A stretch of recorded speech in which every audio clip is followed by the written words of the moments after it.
I gotta go get it right. There you go. They call me Granny, but my name is Linda Wall. I was born May the 5th, 27, 1949. So I'm 74 years old. Mm-hmm. All right. So can you tell me, who did you hang out with when you was younger? Who was your friend? And where did y'all hang at? And what did y'all do? It was Blondie, Cat, Diane Brown, and it was Shirley Copman, and Cat was going with Barbie. So we all used to hang around Armelia's. If it wasn't Armelia's, we was up the Seal had a little place up there, had it open at night. We hang up there. And let's see where else did we hang at. Lucius and Bess's store down there. We was hanging around there with them. And them were my friends. Blondie and Cat and them was my best friends. We all hung together. And I never seen them with them, but if it's one of us, I hadn't seen some of them because late at night, we'd be late going home at night and stuff. We would stay at the seal till about 1 o'clock. Half of us be scared to go home and everything. But once me and Callan got ready to come down that hill, I don't know who the scares me or Callan. Bub used to say, "Cat man just said, y'all should have been home a long time ago. Then you gonna stop by him for me to carry on." And we stopped up there for him to carry us home every night. Cause we didn't stay out too late. And right there, we were staying right there with the trailer, doubling trailers. And it was like a dark, real dark place right there. And me and Calvin couldn't go through that dark place. So every time we looked through that dark place, we would see somebody sitting in the swing smoking a cigarette. But when we get close to the swing, with nobody in the swing and stuff. And that's what scared us so bad. So we run back up the bugs and got him to bring us home. He would bring us home. Calvin said, "I'm not going to go out like that and stay out late at night no more." I said, "Calvin, you might well her because you know you're going to stay out all night." And she would do it every time. And a lot of times I seen something. We sit out there. My grandmama had a old table that she had made up.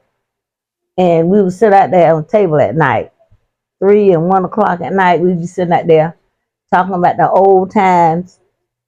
And Flip be just come home, and I see you would be cooking them his breakfast that morning. But he never did stay home early enough to get breakfast because he get up and gone early in the morning. So when he come back, it'd be late at night. So we just sitting out there picking at him, and you'll hear the plate, the spoon bouncing in the plate. We said, "That come Flip, come right on down there and get on the picnic table and start eating his cold grits and stuff." Eggs and my aunt, cause I see she would cook biscuits every morning. He was throwing down, and we would sit there picking and laughing at him. And sometimes when I was leaving that morning, and I used to go to the flea market every morning, and it wouldn't be broke day, but I get in that car and I went down that way. I went the wrong way that time because I got right there, that road turn to go and thing the pop. And I stopped and said, "What in the world is that in the road?" And I said, and it seen me when it stopped. So then it started coming up the road, like facing me. I said, "That's all right, buddy." I tooted that horn. I went through that curve fine. So then when I hit the end of the road, I was bouncing. I said, "Never no more. Never no more." Because it started when I tooted the horn, that thing was coming at me. And I said, "Look at it, it's running." And it had a long, skinny tail, and the elbow was standing straight out like that. I said, "Uh-oh, this ain't for me." I took off. And then another time, when I went on down to Glenda's that morning after I left Free Market, I done seen something this morning. She said, "What it was, Ma?" I said, "You know, Reggie had died that Friday night." And this said the morning when I was getting ready to go. And I went on out, and I said, that had to be a token. I said, that was Reggie. Reggie's token. I said, Reggie, don't come back like that no more. Because I don't want to see you like that. I want to see you like Reggie. I said, don't come, you come out like an animal the way you came. I said, that wasn't right. And I said, I know you had died, and I felt like that was your token. Well, and when Wayne died, my husband died, I take me, Aunt, and Glenda, and Jalea, using that word, Jalea, and who else, Jalea? That was all, Glenda. Me, you, Aunt, and Glenda. Yeah, we was in the car. Kyrie, was you in there? You sure? Yeah. We was up going to where Aunt stay. You remember going to Aunt's house? And we went up to that barn. We started riding, and then they said, "What?" I said, "What's that?" Aunt said, "I don't know, Mom." And you remember we backed up, and then we went close to the barn, and we went close to the barn. The thing took off and went in the barn. Exactly what it is. The chupacabra. Right. Let me ask you a question. Mm-hmm. All right. So think about Christmas and Thanksgiving. What type of meals that we can have? You know, Oh boy. much food. Hey. What did y'all eat back when you was a kid with your grandma and your mom and all that? We eat. My mama always baked her cakes for Christmas, her own cakes. And she cooked You worked for Mr. Reed Garrett, and he would always give her a turkey. So she cleaned our turkey and she baked them. She cleaned and baked them. And we had dressings, we had potato salad, we had sweet potato pies. That's all she would cook. We would have a whole table full of green peas and stuff. And she would cut like she have some tomatoes, some red tomatoes. Cut some red tomatoes up and put them in the plate for her. I tell you what, when we sat down, we had a feast. We did. We enjoyed all of it. We had a feast. And on Christmas, she cooked entirely the same thing on Christmas. Yeah. Okay. So what is a dish that they used to cook back then that you mix? Chitlins.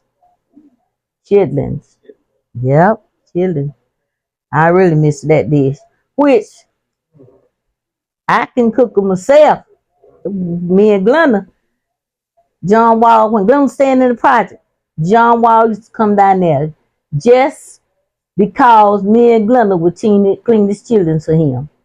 And they be so white. He said, man, Betty said, then I said, huh? Do y'all clean John's children? I said, yeah. She said, man, them things is white when you clean them. She said, I ain't never seen no children that white before. But we would clean his children for him. And he enjoyed it. He would come down there. He said, I'm going to give y'all a few dollars. That's what he say. He'll give us a few dollars. We clean them for him. We ain't get them step by half a night cleaning them children. And that's the most important thing, that on Christmas or we like children, but hey, me and Gun used to get together. We step all night long cleaning them things. But when time to cook them, we was like, children and rice, woo. Yeah, boy. And look, I had some pictures where it'd be John. I'm trying to see who all it be. I think it would be Pop, Bunsen, Gilbert. Yeah, Gilbert. Yeah, Gilbert be with them. They would all get together over John's, and they would clean some children, and they help John cook his Thanksgiving dinner. Or they had a dinner that they would serve people whenever they got through cooking the dinner. They served a lot of people. Yeah. That's good. Betty said, come on over here, Lana. I said, okay. Yeah, I go and get me a plate. He got a question for you. Okay. Did you have ever worked peach and like growing up? Yeah. Can you tell us about it? What time y'all wake up in the morning? Man, it would be.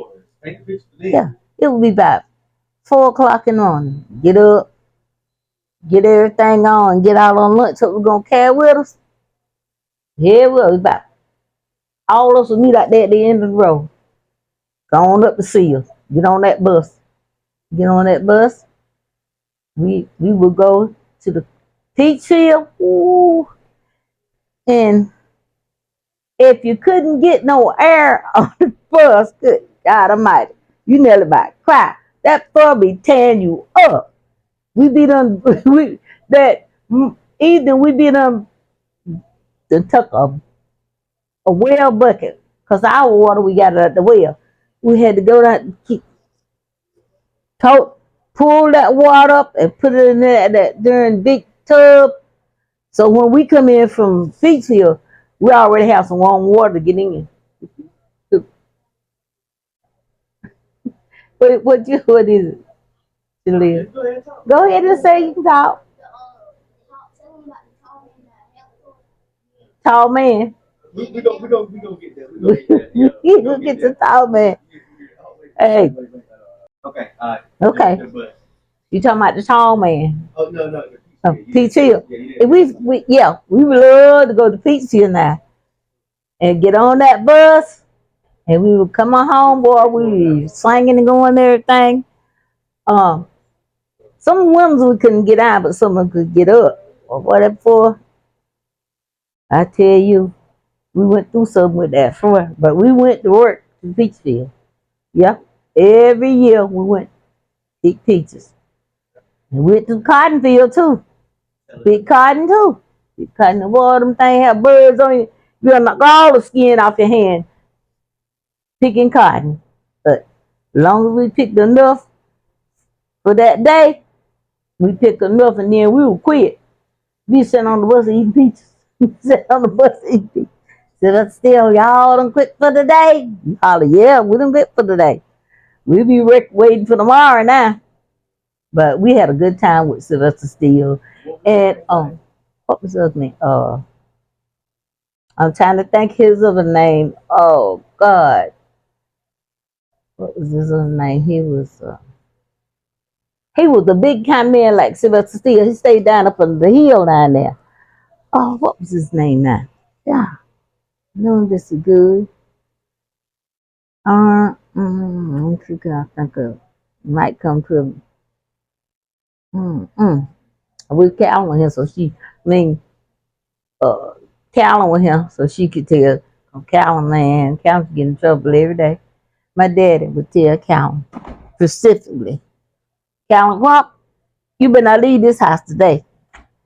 Callan come to me, Callan, nah, you can go where you want to go. I ain't telling you go, and I ain't telling you stop. I stay home. I said, but you know you're gonna get skinny when you get home. She said, she didn't care. That's what she said. She didn't care. Yeah, she didn't care. So she left. She come back. Did it be standing to the door with a switch? She didn't care. Now I be standing up at her looking. She standing to the door switch. I go back to those. I said, you better come on, cause he's standing there waiting on you. You might as well get him. Come on and get it. And just go up to Bud Coppins. Get him to bring us home. Boy, I tell Cal, I said, well, you can go in first or second. It don't make any difference because Charlie said he not going into third. So, Callum, come on in first. Boy, you hear a hollering now. Woo!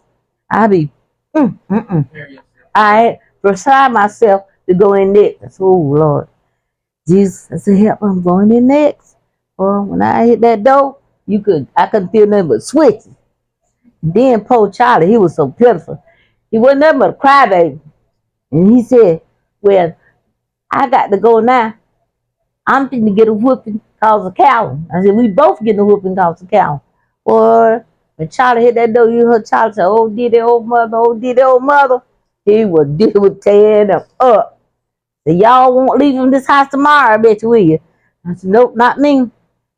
Charlie said, no, I'm not going either. Calvin said, That's what Calvin said, She didn't say no more because she knows she's going to be gone. But during our childhood days, we had a good time. Good time. Okay, I got a question. All right. So, where is the disconnect between the young, us y'all? Where's the disconnect? I'm gonna try to figure this out. This, Bill, these children nowadays, it's nothing like we was. We didn't have really nowhere to go, but out here in Philadelphia. So other places like Piney Grove, Galestown, different places like that we didn't know about, so we didn't go to them places. But we just hung right here in Philadelphia, and we we rode ties, we rode sticks for horses. Mm-hmm. Mm-hmm. And we all hung together like a little crowd hung together. We Kenny Ray dug holes up there. That's where Ronnie stay. Had holes all under that ground. Well, we had them for tunnels. If it would have fell in, it would have drowned us to death. But we didn't care. We went through them tunnels. We did. We didn't have nowhere to go back here. So that's what we did. We go grapevine hunting. We go to grapevine hunting. And then Callan's so scared of doing snakes. Man, and we seen a snake and Callan. When Callan took off, all of us took off. Man, when we got home, our leg was never striped where they were bleeding. I told Callan, so the last day, yeah, I said, last day I'm going with you to hunt grape to get scratched all over. You got us killed. The snake was looking dead at our face and Callan. When she looked at that snake face, she screamed and let scared all of us to death. But Callum Crump kept everything going around him. And we was like Flip and Bacon Harry, they was all our first cousins. So Gunner would do little stupid things to get them started. Gunner would open the window and Pip come to the window, she'll throw piss in his face. Mm-hmm. Yeah, she throw piss in his face. And honey, I tell Flip, I said, let me tell you. He said, good, Callum, I'm going to get you. I said, well, you get Callum next day because you won't get her today because she ain't coming out. I wouldn't come out. But we did some. You see a 20-year-old self right now. You look at her directly in the face. What would you tell her? 20-year-old self. You look at her right in the face. I would tell her, these young girls nowadays, they're out in the streets doing bad things. What I would tell them nowadays, just stay in the house, get your job, work your job, and go home and take care of your family if you got one. When y'all was down here in the horseman came down here. Oh, Headless Horseman. They was running around the house and stuff. We were sitting on the picnic table. Pop had come. Somebody probably been taking Pop home. But you know he was scared to go home. So we were sitting on the picnic table and Pop asked us, said, will y'all take me home? And Flip said, Pop, I don't know if we can make that trip tonight. Pop said, why? He said, I came down the road, said something got there behind me, said it was a horse. But Flip said, we won't take you at all because we finna go in the house. And that's what we did. We went in the house. We did not take him, but Pop seen that horse and Pop coming out there wide open. My daddy seen the tall man right out there, the wire pole out there.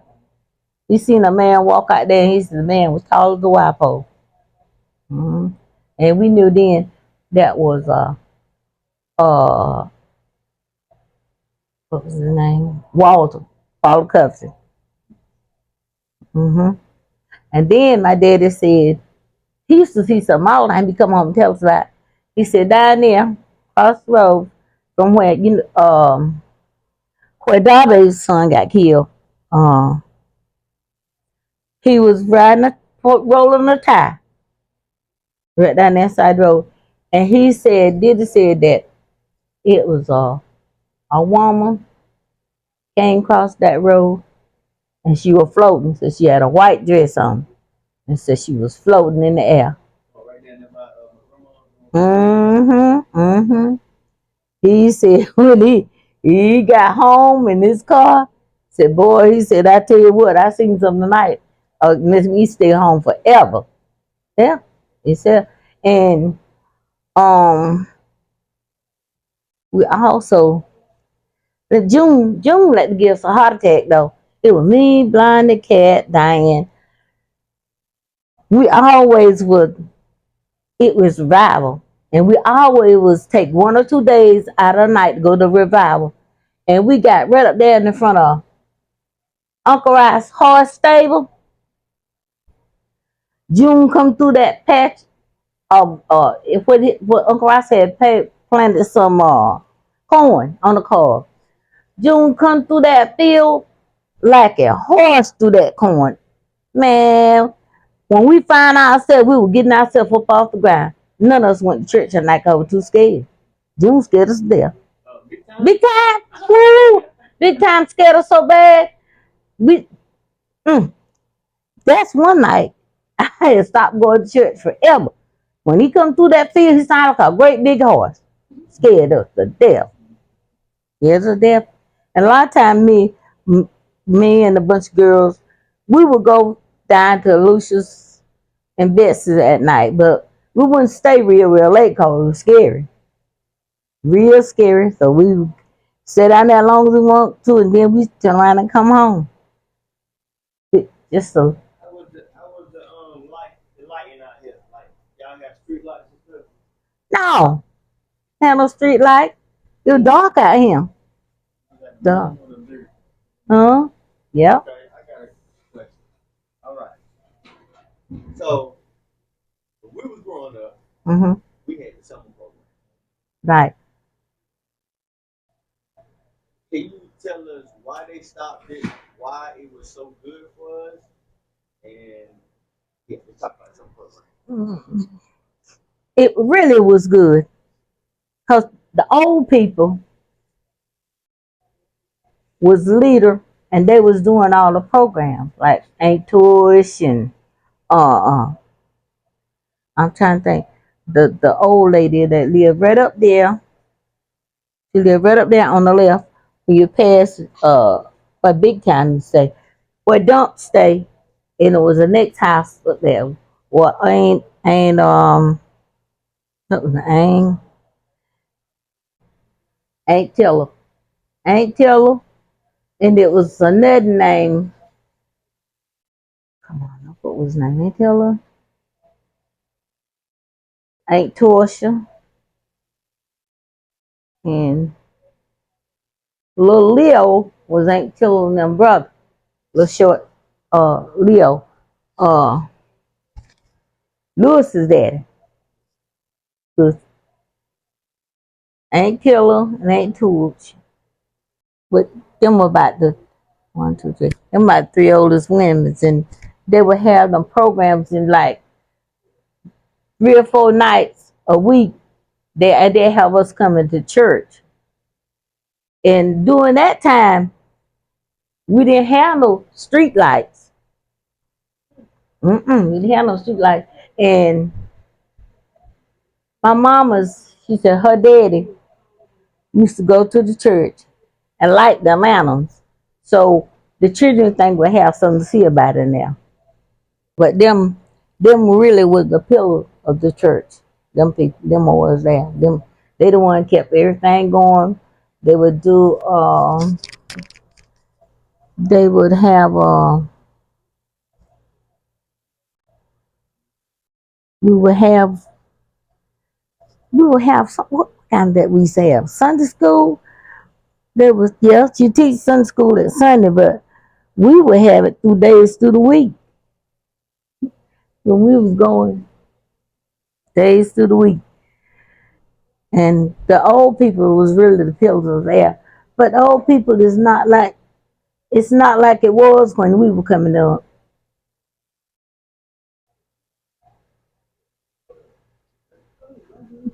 We're going in they not it's not like it was when we were coming up.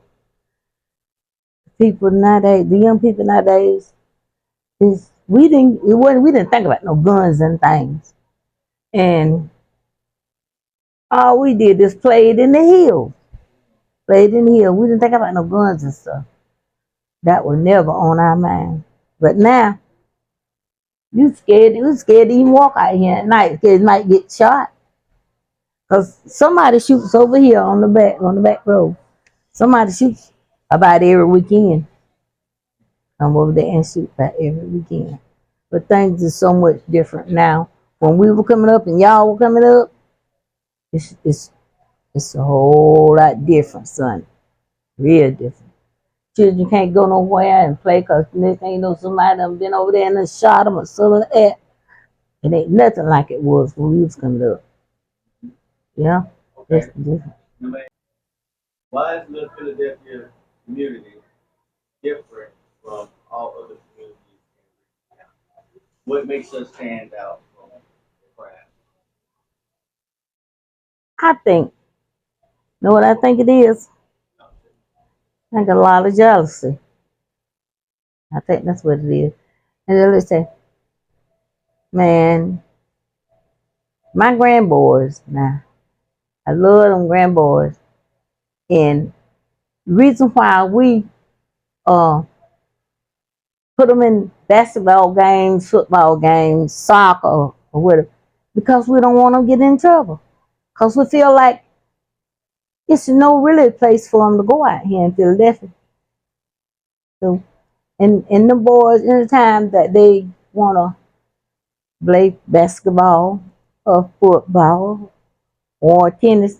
Now, Kyrie played soccer this year, and Julia played soccer.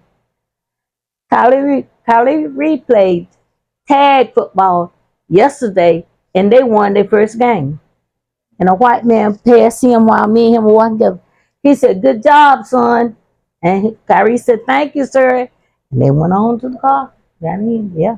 And I think when we was coming up, we didn't have nowhere to go for them games, to do them games, play basketball and football and stuff. But see, nowadays, the children nowadays, we got a place down there where they play. To play now, Booker boy, Kimura, 8th grade, but he won 2 rings this year. 2 rings this year, didn't he, Booker? Won 2 rings this year and playing basketball.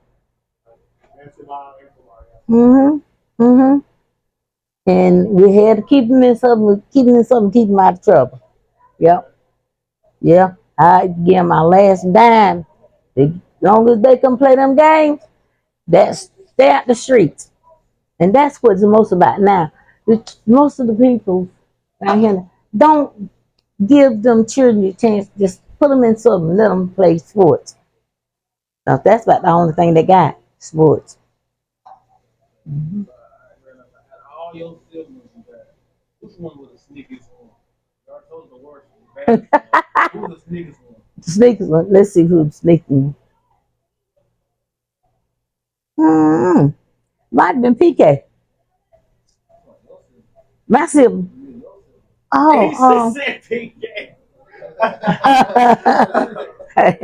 you know, I see that one. I see that one. you know what I think it was? It was Aunt. Mm-hmm. See, Booker my grandchild. And PK my grand, and Taylor my grand. But Aunt was my son, and Aunt was snake in the grass. Yes, he was snake in the grass. Aunt still sneaking. Yeah, he was snake in the grass. But yeah, I don't. What you got anything you want to add to it? PK, any questions? Yeah, man. They got to pull in. Man, we were scared to death. It used to be one single bed and about 10 of us in the same bed. It used to be one single bed. And it used to be about 10 of us in one single bed. Scared to death at night. Them two. Margie or Nell was set up all night long. Was set up all night long. And nobody would go to bed, so somebody had to wait for somebody to go to bed. Because everybody was sleeping. So Ma just said, well, ain't nobody go to bed. I guess I'll go to bed. Boy, by the time I got that bed, all of us was in it. All of us were in it. All of us were in it. And my aunt, I see you know she stayed right there in that house.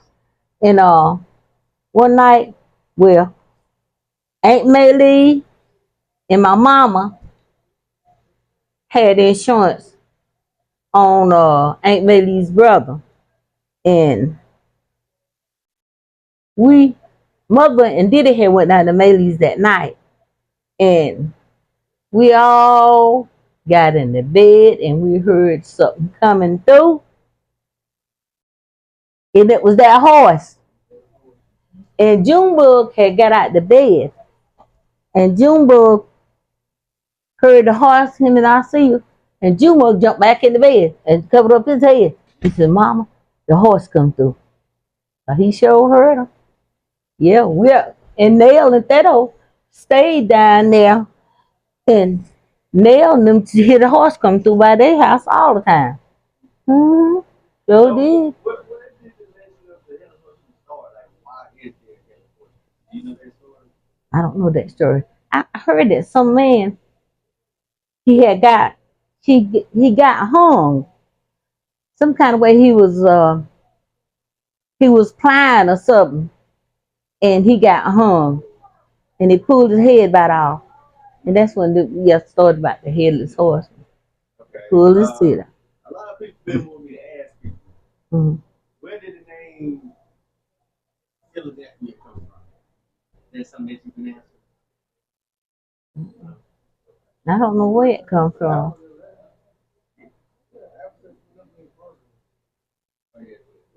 Said what now? It said, Mr. Albert said Philadelphia means brother in love. Oh, okay. I'm gonna tell you something.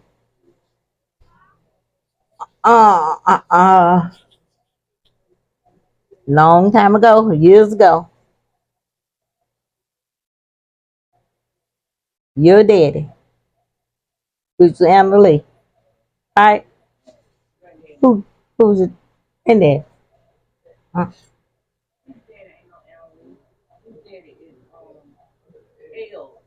L. Okay. But Emily was his uncle. Cause that was Emily was Fiend's brother. Mm-hmm. Yeah. Him and John Nichols used to hang together all the time.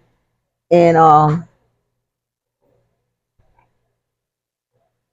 that car come through that night and they hit him. And like his legs and thing went up in there. Which John's legs went up in there too. And both of them got hit. Huh? Yeah, John survived and only died. Sure did. Yeah. It was, but Darby's son got killed on that Frankie. Right down there. That was Frankie. Frankie? Yeah. That was Frankie got killed on there. Sure was. And then C.I. got hit down there too. You remember? Mm-hmm. And it was a girl. Yeah. It was a girl come from Piney Grove. She got hit down there. She was riding with Ernestine Spencer. And she was Jerry and their mama got hit down there. All right, so can you give us some Philadelphia legends? You know, somebody that was always good, that always kept around. Who? JT. Oh yeah, JT. Buck. Them were my friends. Them were Tony. Them were my friends. Them were my friends. Let me see who else. I'm trying to see if there's anybody else.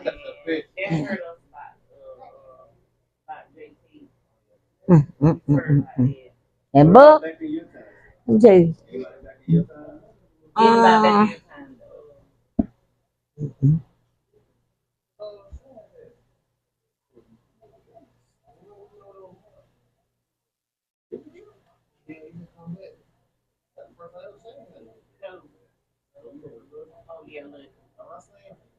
Mhm.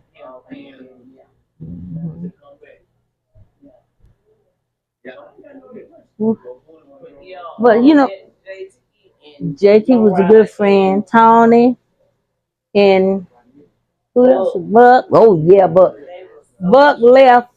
Like Buck will leave on that Friday, and he said, "Then I said, what? I won't be back to the next Friday." So he look for me, and I said, "I will." I said, "I'll be standing right there in the door. Look, whenever you come in the door." And he come when he come back. Sure enough, he come right there. He stand at the door, and I seen him. I went in, let the door in, and let him in. And then I went to church that Sunday, and I heard the people back there talking. Said that they went out the Buck and couldn't get him up. So I know that was So I got in my car and I come home, and then I went up the Bucks, and they was up there trying to get him up, but Buck was in there dead. That really hurt me because that was my buddy. Damn. Oh, yes, he was. Boy, I missed that joker. Huh? I looked for him to come. Every day he would come down here. He said, "I know you thought I wasn't coming, but I am. I know you come." I said, "I know you were coming, but I know you was coming." He said, "Yeah, that was my buddy." Yeah, it was. Every day. Yeah, every day I could look for Buck. Every day. Sometimes I'll be in here and I cook a big pot of soup. Or I fix Buck. I don't want no butter bucket food. Yeah, you say I feel on my butter bucket food. I said, go home and say you don't eat it all right now. I said, but eat half of it, then you come back and I put fill it up again. He said, okay. Yeah. That was my buddy. Um, um, these clubs. I want these to stay out of the club because it's dangerous. Every time you look around, they bring a new club in town. Some of our boys get hurt or get killed. So let me tell you, I think about sometimes I go to bed at night when I know PK and Booger gone out. I don't sleep all night long, all night long. And when I hear they home, I'll sleep all day long. Then I have to take my time to sleep all day long. Then yeah, I be worried about them out at night. I sure do. And, and there really ain't no good clubs to go to. And boy, when they get long drives together, long drives don't like Philadelphia.